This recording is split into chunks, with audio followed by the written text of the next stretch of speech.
The foreclosure crisis is over. Well, almost. I'm Bob Gosselin from Gosselin Realty. This is your weekly West Orange County real estate report for the week ending December 14th.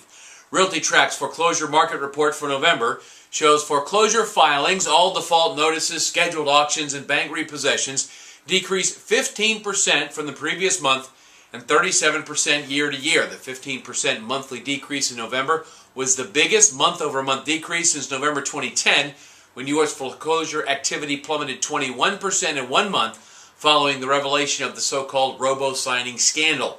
While the drop reflects all homes somewhere within the foreclosure process, a decline in the number of homes receiving their first foreclosure notice reflects a stronger improvement. In Florida, the percentage drop in owners receiving a first-time foreclosure notice was also dramatic.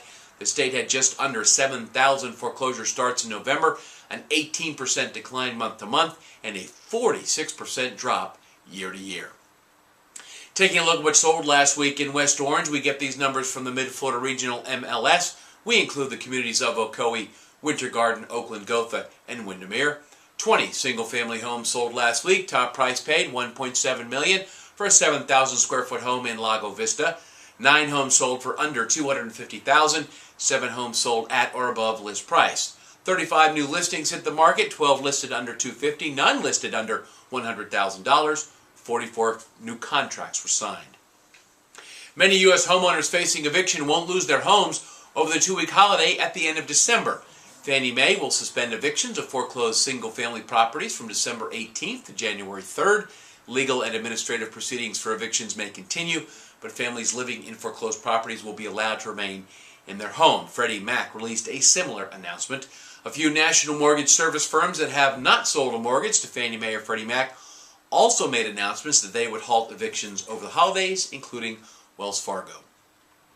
A new law requiring Florida homeowners associations, more commonly known as HOAs, to register with the state by November 22nd found 12,721 associations that represent more than 2.5 million parcels.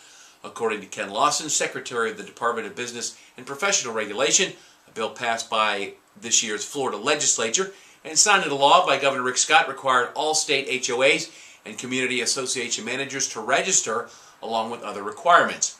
Eventually, DBPR will create a website listing all state HOAs. The number of multi-generational households has risen dramatically.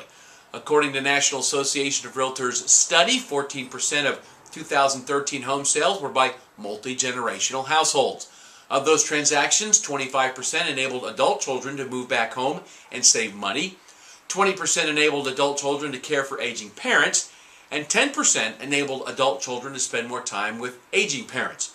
While some experts believe lower incomes and higher jobless rates are responsible for the boost in multi-generational households, others attribute the increase to a jump in the number of foreign-born seniors who are more likely to live with their children. These families may not choose to live in the same household, but they do want the same condo building or subdivision. That's your weekly West Orange County real estate report. I'm Bob Gosselin from Gosselin Realty. Do something good for America this week. Buy some real estate. We'll talk to you next time.